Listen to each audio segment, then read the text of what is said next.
Good morning. This is Talking Devils, the leading independent Manchester United podcast. I'm your host, Wayne Barton, joined by United legend Paul Parker. How are you doing, Paul? I'm good, thank you, Wayne. Good. Look, see there, I've immediately tried to cut down on the introduction.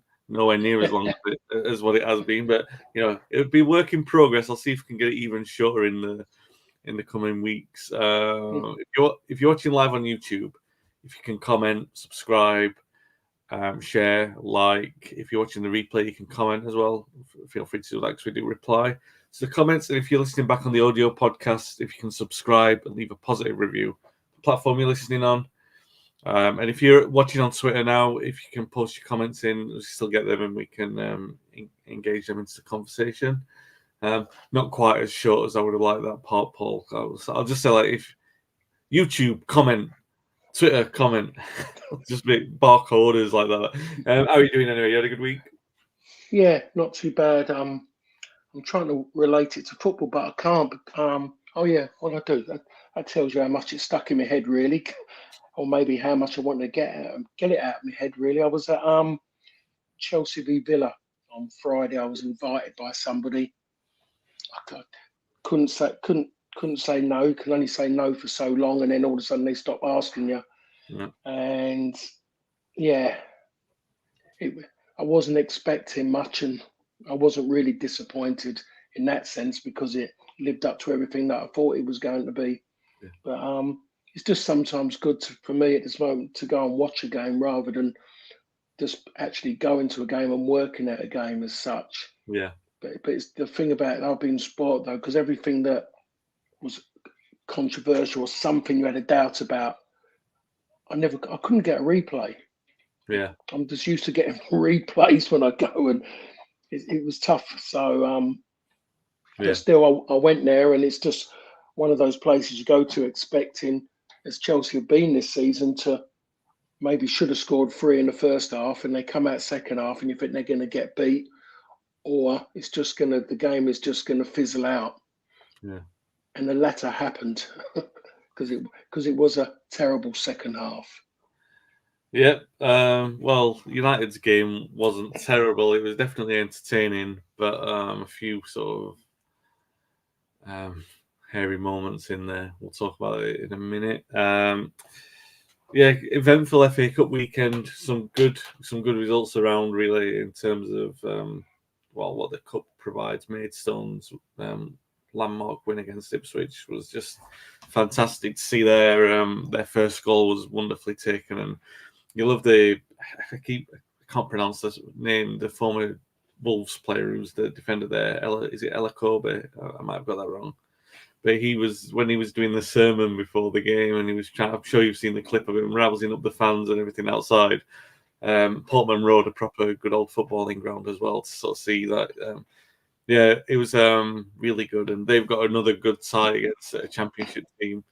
Hold on a minute. I saw a clip last night of Maidstone's fans, as they like to do, don't they, for the FA Cup, BBC or ITV, whenever there's a minnow as such.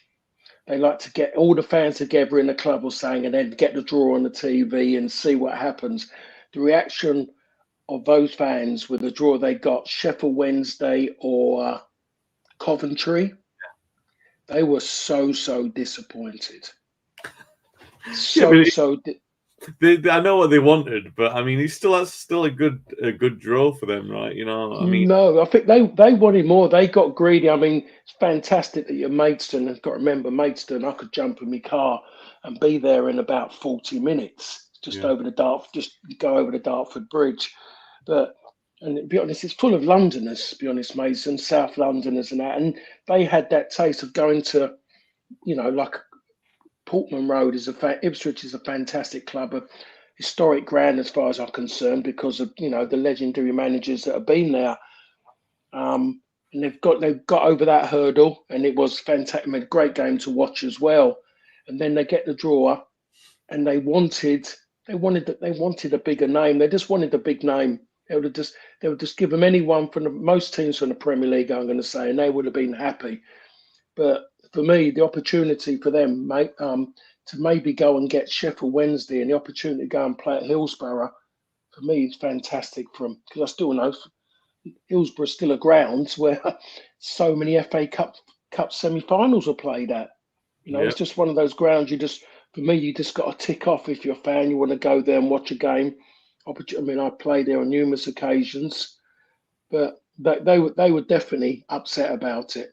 Yeah, they Maybe their older fans would go Hillsborough and they'll end up getting Coventry and that, but might just be the lot. They just might go, oh no, be literally being sent to Coventry. yeah, That's a phrase for the older people. I can class me and Paul in the same generation as that. I don't think people say that often these days. Robbie says, good morning, gents from Dublin. Good morning, Robbie. Hope you're doing well, mate. All right, let's talk about it. Newport 2, Manchester United 4.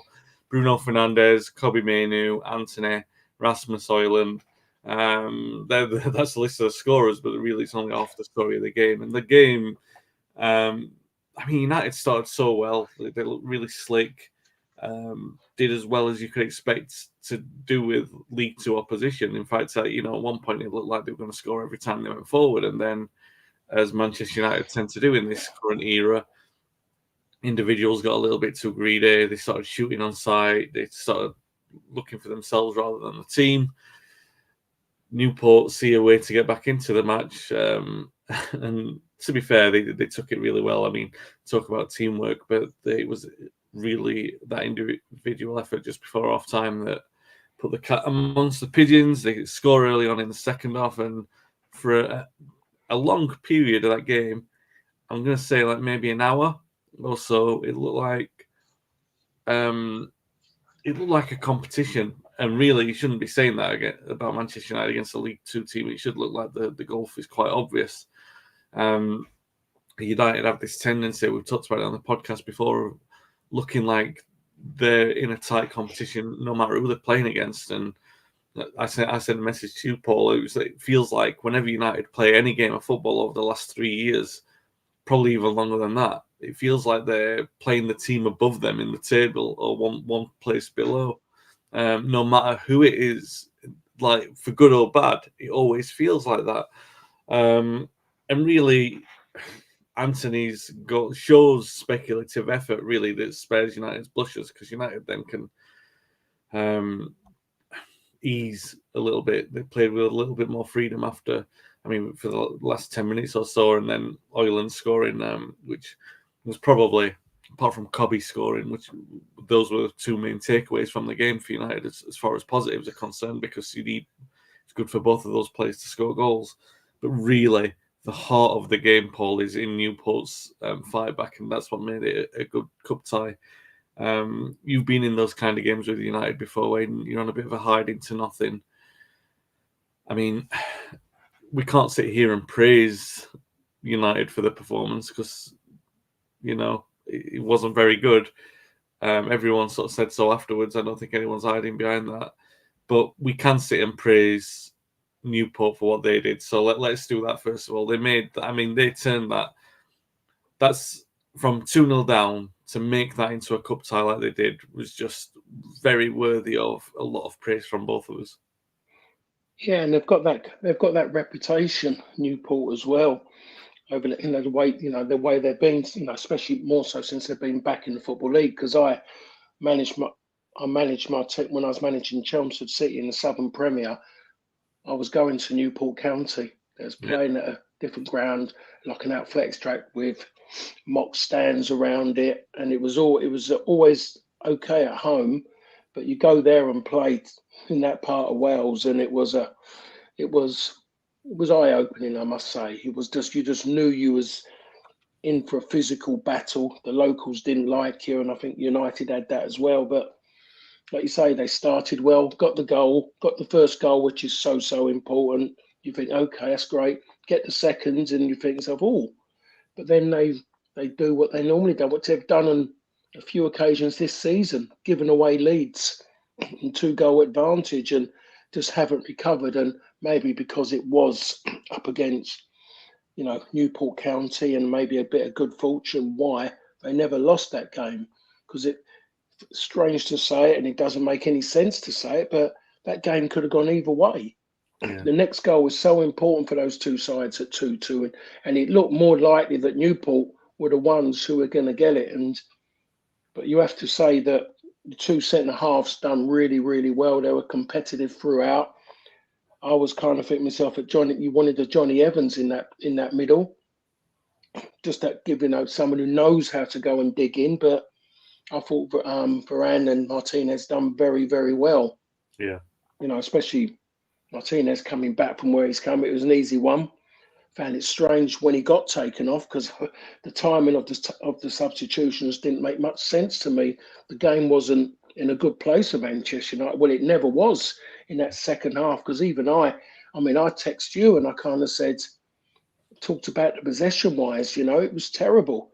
Retention of the ball for Manchester United was terrible, and it wasn't so much just about bad passes. It was just there wasn't enough options around. That's why you're never going to get what they had maybe this time last year of Casemiro, Yeah. because he just hasn't got enough players in contact with him when he's got the ball.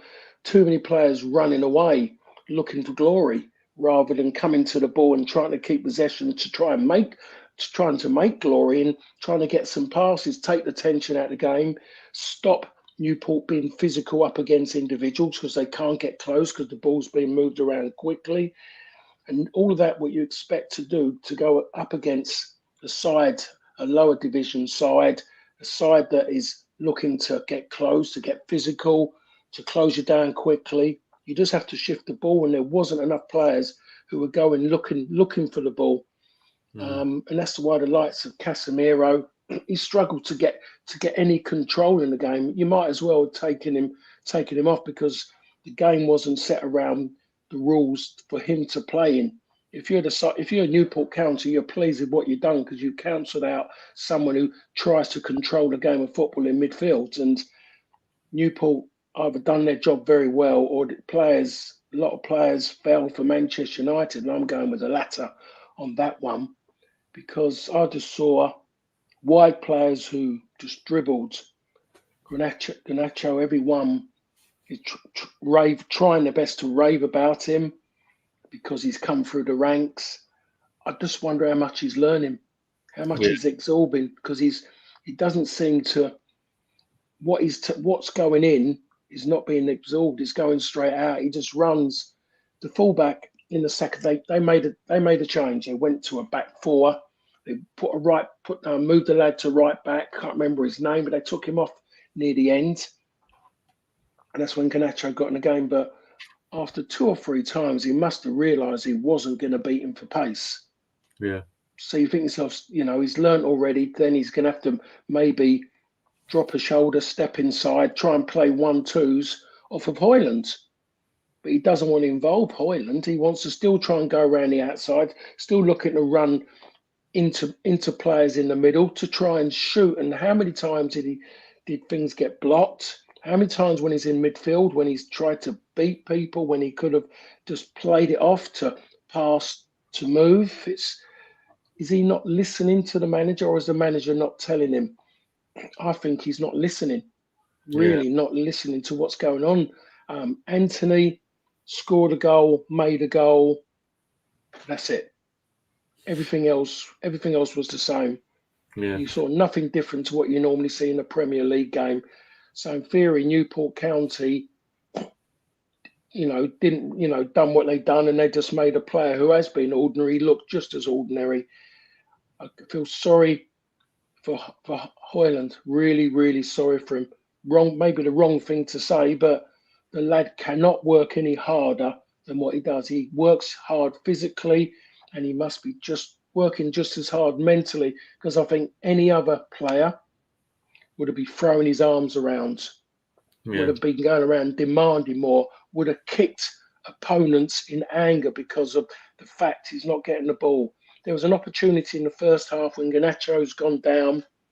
The counter-attack from the own half goes out. I'm trying to think who knocked the pass through to Garnacho, and he tries to shoot. When I say the angle was acute, you couldn't get it more acute if you tried.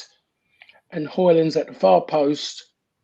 If you put a 5 meter circle around him, circumference around him. It was incredible. And you could see his arms go up like that, saying, common sense says to do that, to shoot across the keeper, at least if you're going to shoot, so he can palm it out into the middle of the goal, given the angle he's at.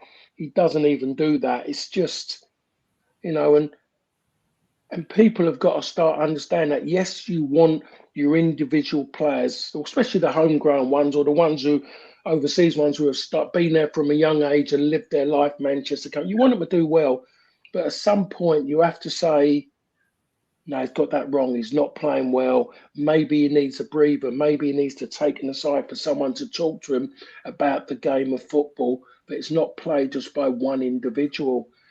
And I think the word it's been used a lot in social media regarding players at Manchester United, not the players, the people who are supporting them, they're called fanboys. They're supporting the individual rather than a team. And you'd have said this to me 6 months ago, I would have been going, what's that about? What's that about? And now I'm starting to say, it's not only Manchester United, it's every team. The moment you have an opinion, I'm going to call it an opinion, because an opinion can be anything. Yeah. It can be something positive, it could be negative, it could, which is called being criticising. But you are allowed to criticise players. You try and be as constructive as possible, but effing and jeffing at somebody is not really an opinion. But I just believe that everything I've just said there about Garnacho, people can come out and say it a lot better than what I can, use better words. But I speak as I am, and I think I couldn't hit the nail on the head anymore. So what I've done there already about him, he needs to be taken aside. I don't know if the manager has tried and he's not listening to him. I believe that's what's happening, because the manager cannot keep playing him that way. Yeah. What's happened to what's his name again? Diallo. Diallo. What's happened to him? Made a good substitute appearance against Nottingham Forest. Where was he to get the opportunity now on the right-hand side, maybe to play, or even on the left-hand side? He's technically better. He sees passes quicker than either of the wide players, because I was sitting there last night with my wife watching the game. She's a big West Ham fan. And I turned around and I said to her, the front three at West Ham would serve Manchester United better than what the front three of Manchester United. And I'm not being disrespectful to Hoyland, but those three play together. Yeah. West Ham look a 50% better team, because they've got a front three who are intelligent and play with each other. Yeah. Which is go on. Sorry, Wayne. No. It's a good point to jump in. Johnny says, good morning. Hope you're doing well. I think the thing with me, I think you're right. And United, the penny has to drop with that for United to kick on. And you can see with certain players, and we'll talk about Rashford a little bit later, but he's one where it doesn't look like the penny's dropped, where everything, especially in moments of difficulty, everything becomes about him. He tries to get himself out of it, where historically, I mean, especially at United, the point is about the team. It has to be always about the team first and foremost. And I think Garnacho's a curious one. And when I say this, I'm not at all associating his trajectory in the same kind of way.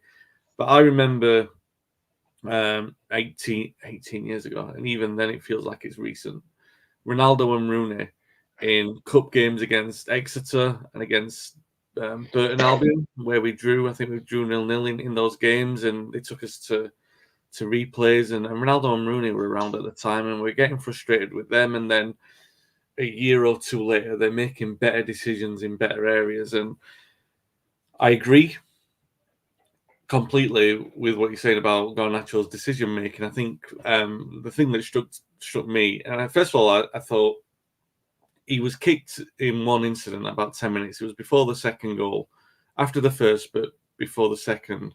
And he was kicked, and Danny Murphy on commentary had said something like, he doesn't even look like he made a disparaging remark. First of all, that he dived, which he had trying to do that all game. Yeah, and then the second one was like making a comment about him not even being a footballer at all. But the thing what Fergie always used to say about players is you watch them for the reaction. It's not necessarily like the Bruno kind of reaction, like rolling round. It's whether or not they've got the bravery to pick the ball up and go again. And he did have that. And the first sort of 15 minutes, I think he got carried away by seeing United score 2 early goals. And he thought I could fill my boots and get a hat trick here or something. And he was trying that too hard. And then, like you said, he came up against a fullback who was just as quick, if not quicker. And he found it difficult when obviously it's a very obvious solution to that is that you pass and move around the players and then you create space for yourself that way. Those things he's still got to learn for himself. Maybe that will come. Maybe he needs to be told that by the manager.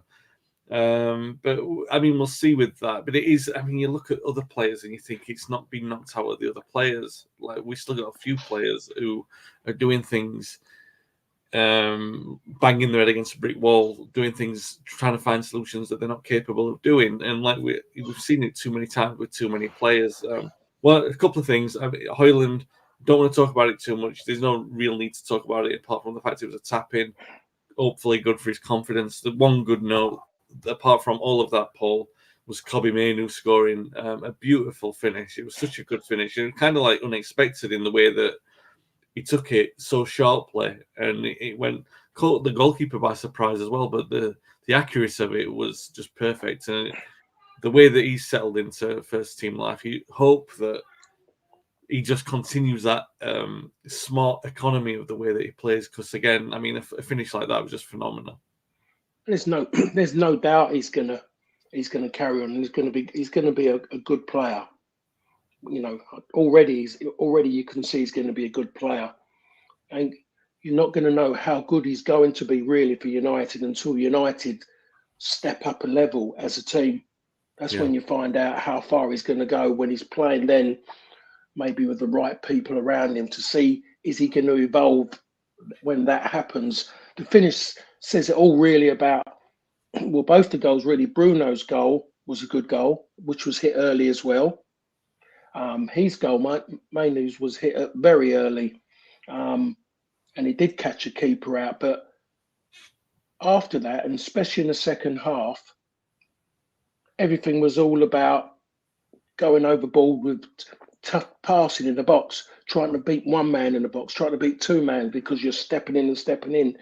And sometimes just hitting things early does make a difference. It's like early crosses. Why cut back onto your stronger foot when the weaker foot can put in a half decent ball and catch people out because they're not expecting it early, a half decent ball early. They're, you know, what's a great ball if it's too late when everyone's back behind it. So he hit that ball early and he did catch a keeper out. He didn't wait. If he'd had a touch and had a shot and he hit the target, everyone would have said unlucky. But because he hit it early, which no one was out there because maybe they didn't trust. I don't know why they wasn't, but he had enough about him and bravery to go and take that on board. He could have miskicked that one, totally miskicked it. He could have then maybe lost his composure, felt, he's got it wrong, not confident. The way it was, he was, a little bit partisan down there as well, but he didn't. He took it early and he couldn't strike it any better. The keeper didn't see it too late, always curling away. It was absolutely perfect. But then you're looking at everything else that was around him, and there's just not enough players who play with their heads. And when you've got a young boy who plays with his head more than the majority of the players on the field with him, that's a big, big worry. And I feel sorry for Ten Hag because he had everyone sitting there waiting to be negative to him. I mean, the commentary was negative towards the club. It was negative towards the individual players on the pitch. It was like, this is it's going great in a moment, 2-2. Oh no, they scored a third and it's getting worse. Then the fourth totally killed really the narrative of what everyone wanted for that game. The whole thing was just there. Then it was, when I look at some of the headlines, a narrow win, and now it's like virtually. It was like virtually afterwards. It was like Newport County missed 5 penalties, and United just, it was something like that, which you always expect in certain ways. But the story from Manchester United, which is needed by the majority out there, is Ten Hag sacked, and then the content will come from stories from 2013 again when Sir Alex retired, and then talk about every individual manager that's happened, so they can build towards it. Yeah, So, I mean, that's where the club is at this moment in time. No one wanted, a lot of them didn't want United to win that game, so they could jump straight in on the manager, and then it starts again in the next round of the FA. Well, it started the next bit. Can they get knocked out of the FA Cup in the next round? But the next league game is even bigger than the last game they played. yeah, we'll get onto the league games in a second. I just want to jump conversation here. Dan says, morning from Glasgow. Morning, Dan, hope you're well, mate. And Sean says, how much longer can we keep playing Anthony? I genuinely believe he could cost 10 out his job. Curious thing yesterday with Anthony. I know you've already commented on him, Paul, but just a quick one from me before we move on. Like Garnacho, you're thinking, oh, maybe at this level he'll be able to easily beat his man, but then you forget that running is running, and he's just not quick enough to do it. So to be fair, he got an assist and he got a goal, and he was only playing probably yesterday because of the discipline with Rashford, and it's one of those things where you're thinking, is it really as bad as it seems? But then he's been out a couple of nights in Belfast or something like that, one night at least in Belfast, and he got a private flight back and missed training. And although Ten Hag was saying it's an internal matter and if he refused to comment on it, I mean, all the press has already made it clear what has happened, and we'll assume that that's the case. And it's the second time that this has happened with Rashford in terms of, discipline after in situations like this. And there was the talk earlier in the season that he was disgruntled about what had happened to Sancho, but really it's about person by person. And he took a chance, really. What he's done is he took a chance, and he's been fairly selfish about it. If those reports are true, and if that's the case, then A, he doesn't deserve to be in the team, but B, does put into it brings into question the bigger picture, really, of whether or not his commitment to the club is aligned in the right way, and whether or not his performances are good enough to justify his place in the team anyway. Obviously, yesterday you would assume that he would have played, and he would have played from the left, and Garnacho would have played from the right. That's what Ten Hag's been trying to do of late, and the omission of Rashford means that Garnacho went back over to the left, and he's been effective from that position. Don't get me wrong; there's no excuse for him playing poorly. But like you said, Diallo could have played from the left or something like that. Another solution could have been made. Just another headache when we don't need another headache, and we've had returning players like I said, Martinez. It's obvious what a massive difference he makes to the progression of our play, because even without him in defence, our attacking wouldn't have been anywhere near as good yesterday. But Rashford, it strikes me that you were talking about this just before, and it's funny because we've just celebrated the 29th anniversary last week of Cantona jumping into the crowd at Sellers Park. Celebrated. We commemorated it by experiencing it.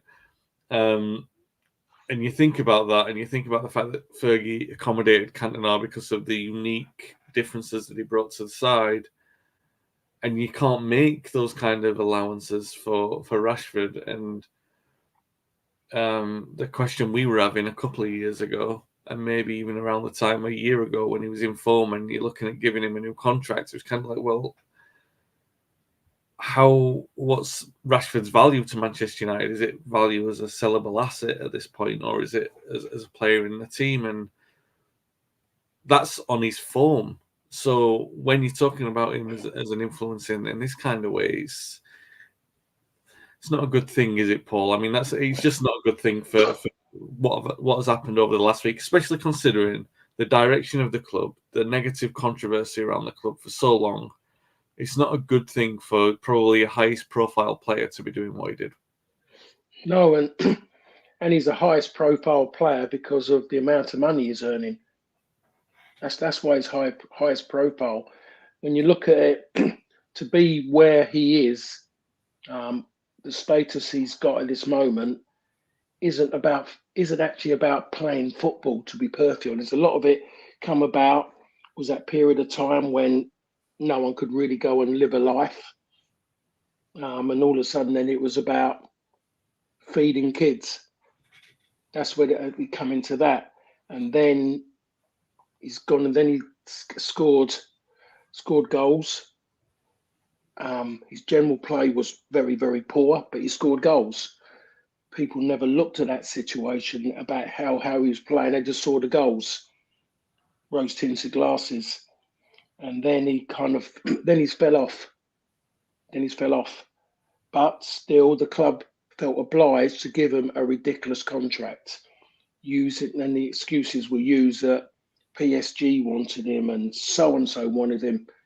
PSG and whoever wanted him have got no money. The Premier League have made sure that they're virtually, in a certain way, bankrupting clubs all over Europe.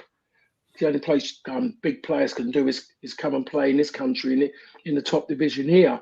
When you hear players come out and say, "Oh, I want to play the Premier League because of this and that," majority don't, because they want to come here because they know they can get more money than what they can in other respected countries around Europe now.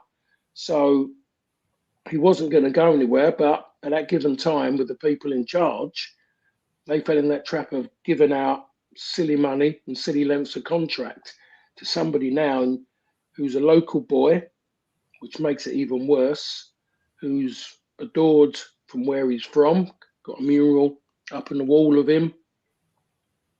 And then you look at the greater bit of it, of the city of Manchester. He was adored by one half of it, or I should say more than half of it. But he's gone and let himself down. He's absolutely gone and let himself down by the way he's conducting himself. The last thing you'd expect from any footballer, you'd expect, is them not to want to work hard. It should be a fact.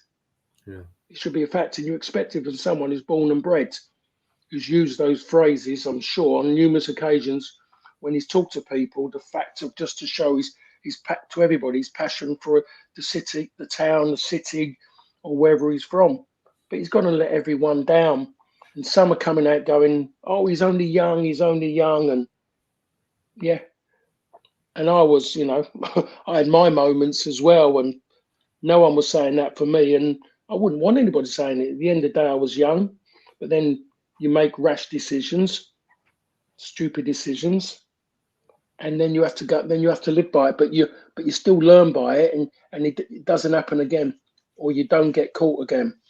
And he hasn't learned from it because he's been quite blasé about it and what he's gone and done.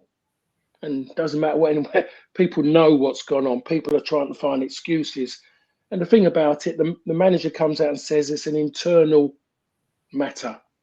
And that's the right thing to say in this current climate, because no one's allowing you to come out and have your opinion about an individual anymore, because he'll get persecuted for that. But then he gets persecuted for saying that, because then people want to tell him about Sancho and about Ronaldo. And you think, no one's allowing that man to win anything. He's not allowed to speak. If he'd have just gone, if he'd have said no comment, he would have been taken away, and someone would have tried to get him in the jail for saying no comment. So he's not going to win it. The only way this is going to come to any kind of conclusion is that Marcus Rashford, I think, at some point, got to speak up and say something. He's got to come out and say, "I've done wrong."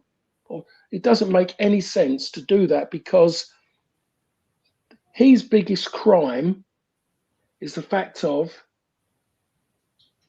he is. I was just about going to use another word there, but I just suddenly realised that I'm going out there. But he's making his biggest crime, and the biggest mistake he is making, that he is letting down his teammates. Yeah. And he's got to remember, if he is to leave Manchester United, or he's going to go out to play for another club, when he goes there, as much as those people's going, "Oh, it's Marcus Rashford," are those players going to trust him? Are the management going to trust him? Has the chairman, owner of the club, if he goes to another club, questioned the manager for bringing someone in like him? And what are the fans going to think when he turns up there as well, when they've seen that he doesn't really want to try and leg for his hometown team? Yeah.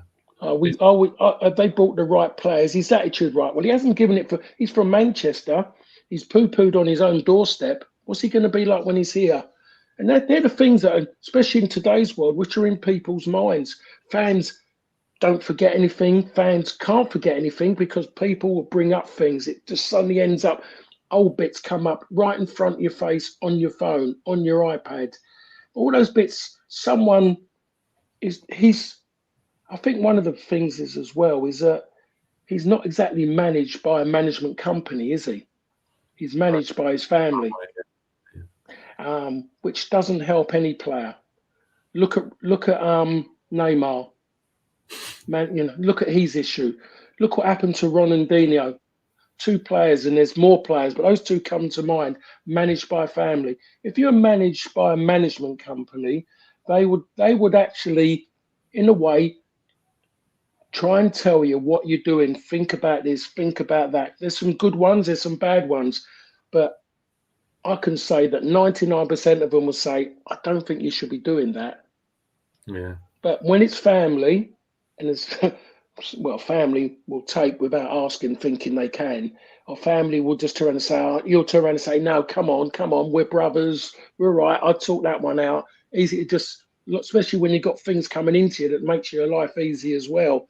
So he's not helping himself, and he needs someone who's going to kick him up the jacksie and put his life in order, because it's going to go very, very quickly. As much as what he's doing now, and he thinks it's great, a private jet back from Ireland. Goodness sake, incredible, Yeah. incredible.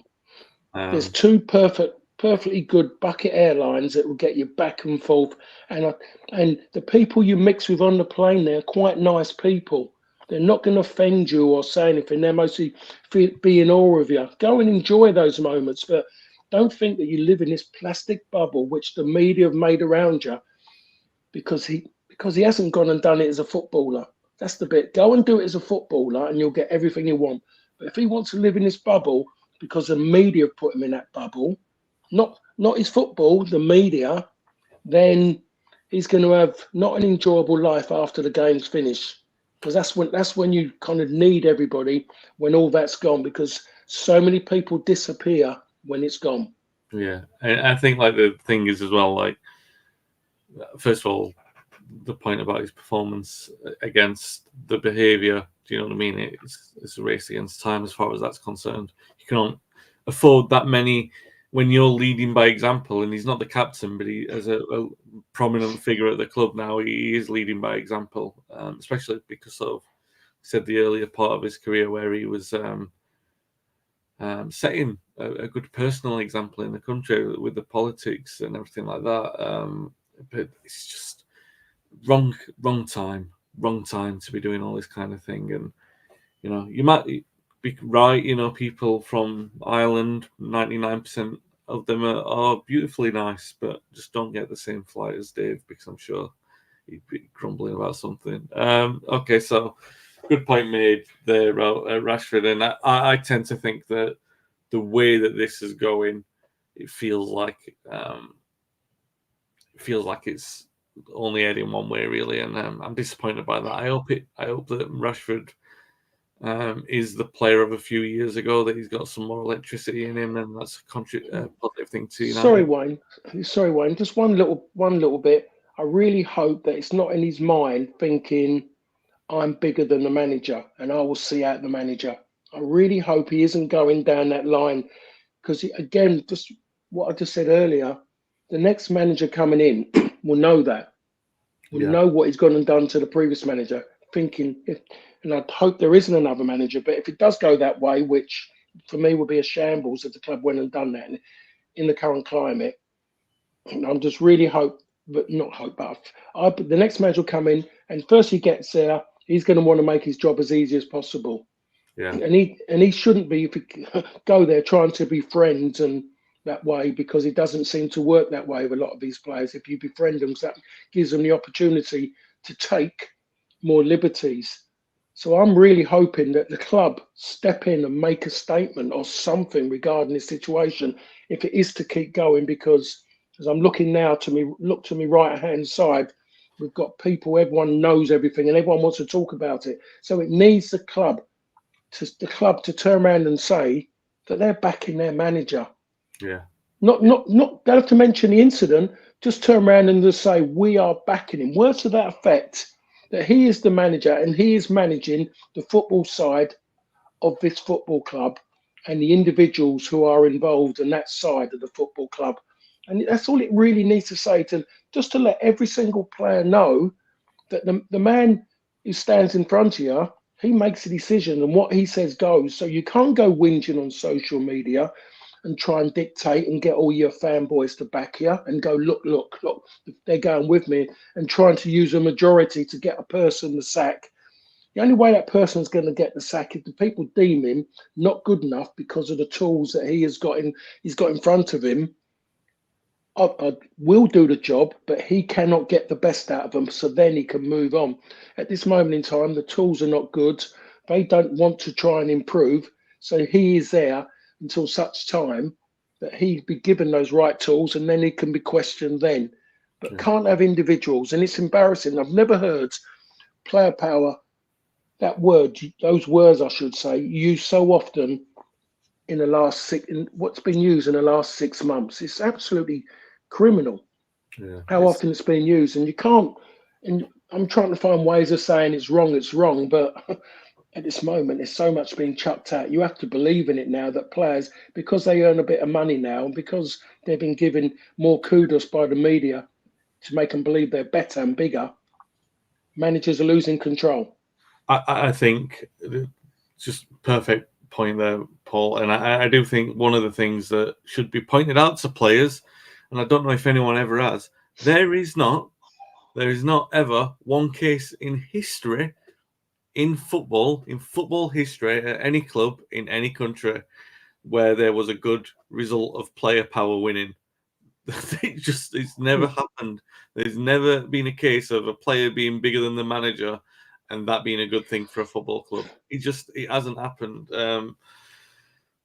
Even if people say, "Oh, it's the right decision for a manager to get sacked and everything like that," it goes back to the Sancho thing. There's no good consequence that would have come out from Ten Hag backing down. He would have immediately lost all his authority, and all the players would have run roughshod quicker than what they seem to be already. Just a couple of comments on Rashford before we move on to the next games. Johnny says a player's personal life is their business unless it impacts on the club, which Rashford has. He should know better, as he's a local lad who surely knows the values and history for sure. I think that's fair. And Sean says if Rashford's numbers and performances were as good as his wage suggested, fans wouldn't mind so much. Yeah, I mean, last season you were talking more about his performance, which I generally agreed with, but I was allowing the goals to paper over the cracks, because if he scores 30 goals a season, then that's the contribution. You don't have to worry too much. In this kind of case, you obviously do have to worry. So two games coming up this week, Paul. Wolves on Thursday night, because everyone likes a Thursday night game of football. He can knock us out, make sure that we're not in the Europa League, but Thursday nights will return in some form. They were very good at Old Trafford. They've been quite good all season, and they've been really good since Christmas. Again, under Gary O'Neill, he's doing such a good job there. They were tipped, I would have said, in considering the chaos before the season started, they were probably tipped as a favourite for relegation, and now I would say, well, definitely not a favourite for relegation. Their form since Christmas, they defeated Chelsea in the league on Christmas Eve, I think it was. Then they won by 3 goals, 4-1 at Brentford. Never an easy place to go, and they absolutely decimated them. And the 3-0 win against Everton, which was very, very thumping indeed. Decent 0-0 at Brighton. They've done well in the cup, obviously, so they've got a really good run going on. Going to Molineux, United haven't had an easy time there in the years since they've been back in the Premier League, and it's not going to be any easier on Thursday night, is it? No, it's going to be difficult. I was just reminded me as well. I mean, I forgot about it, but I did Brighton Wolves. I did that game, and Wolves are a high energy team. They're a good side away from home. The way they play on the counter with three two very clever players, Yeah, and one of them Cunha, who goes up and back and forth, I should say. Um, not a great, not renowned for scoring goals, but he's got high energy. If you remember him at Old Trafford, he was when was brilliant. it? Was it? He started in that first game. Yeah, He was absolutely fantastic for Wolves, wasn't he?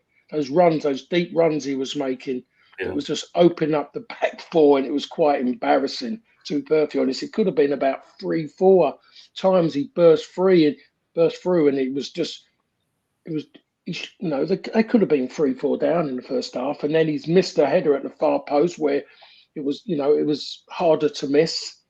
But they have got something about him. Gary O'Neill has really turned them around in that sense. The yeah. fans are enjoying what they're seeing, the football they're playing. Defensively, they're very strong as well, very well organised. So it's going to be a difficult game. Again, United have got to get players on there who are willing to work hard, because it's going to be it's a game of endurance against them, and it's about the ones with the mindset, the fitness of mind, who will kind of prosper from that game. Yeah. And everything they showed against Newport when it got back to 2-2, and they had to defend them for a while to stay in the game, they're going to need that times five, and and in abundance, to be perfectly honest, when they go there, where everybody was looking forward to coming there for Manchester United to come to their ground, which it was like everybody was there. It was like a party for most people, standing outside just to get around the coach and give you a little bit of grief. But you knew they wanted to come and watch you play. Those fans are all turning up expecting to win. Yeah, That's the yeah, difference now of Manchester United this season, yeah. 23-24 season. We're turning up because we believe we can beat Manchester United. Especially the away games that United have been playing for sure. That's true. And Wolves will be like that. I mean, was it Santos who was it Nuno when he was manager for years, and United? He was games against Wolves since they've been promoted this time round have just been absolutely horrible, and Mm. he had the feeling once he moved on that they might get better. They have not. The first game of the season was absolutely dreadful, and I'm not looking forward to that. Neither am I really looking forward to seeing us play West Ham at the weekend. Another team with a great recent run, beaten in 5 in the league, a team that you see a lot of, Paul. That beaten run, by the way, includes the victory over ourselves, the very impressive victory at Arsenal. They were a little bit disgruntled by the nonsense that happened at the end of the game at Bramall Lane, but in general, it still kept the good run going. Five unbeaten, 5 or 6, 5 unbeaten in the league. And David Moyes, like you mentioned, that front three earlier, there's a team that plays in unison with each other. There's a lot of it's a team that plays as a team against a team who have got a bad track record as playing as individuals, whereas last season they were playing as a team. There is the potential in the game against Wolves and West Ham that Casemiro and Martinez, with these minutes behind them, will be a little bit more oiled. They'll be better in the groove, and it'll make a better impact on United's performance. They're going to have to be good to get maximum points in these 2 games against Wolves and West Ham. These games you wouldn't normally expect United to be really, really struggling to sort of bring on. But I mean, yeah, West Ham are going to come to Old Trafford. I don't think they're probably a team who don't have a recent win at Old Trafford in the league, at least. I know they won in the League Cup. But they probably fancy the chances at Old Trafford. They might fancy their chances, but David Moyes won't play in that fashion. Oh yeah, He's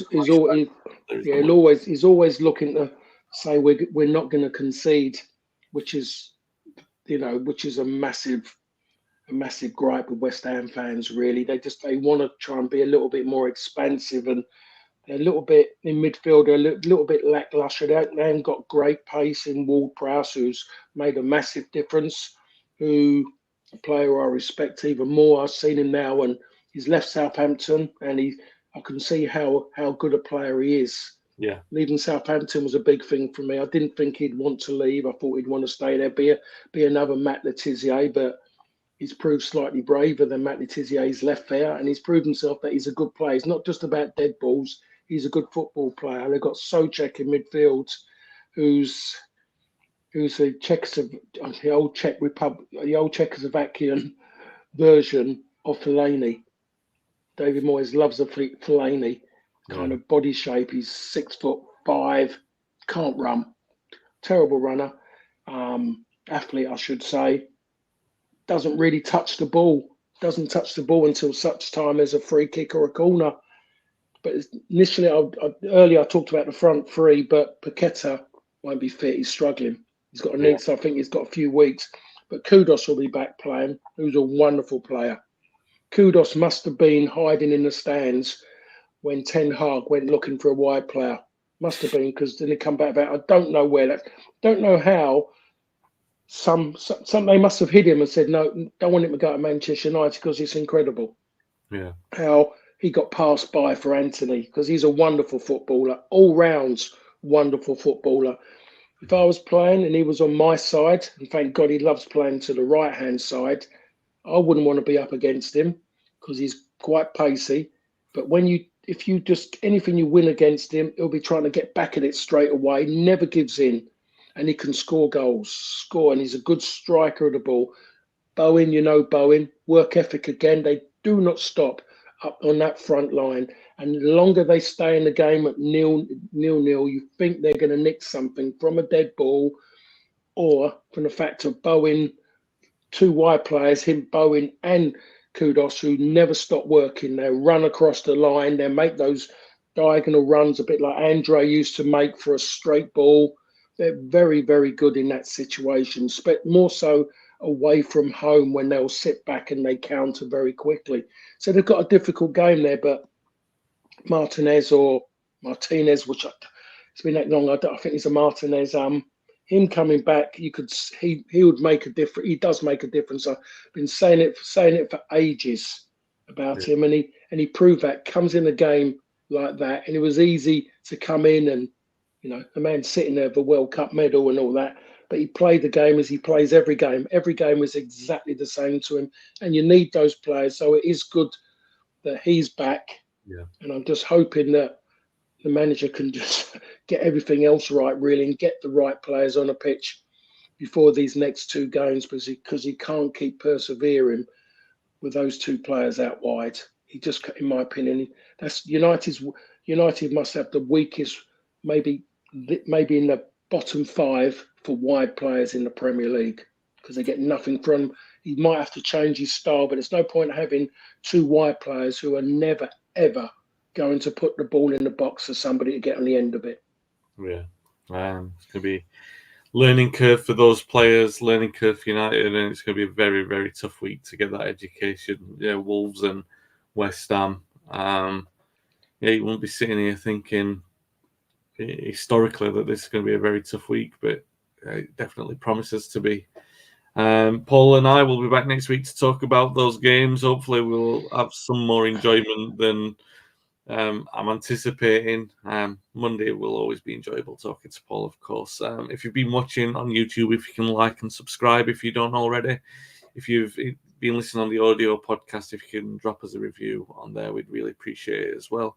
Hopefully we'll get Dave back next week. I think he's been up celebrating some American football nonsense that happened instead of, the proper game. But what can you do? We all know about Dave, a little bit backwards. We'll be back next week, guys. Stay safe, stay well, and thanks for listening and watching.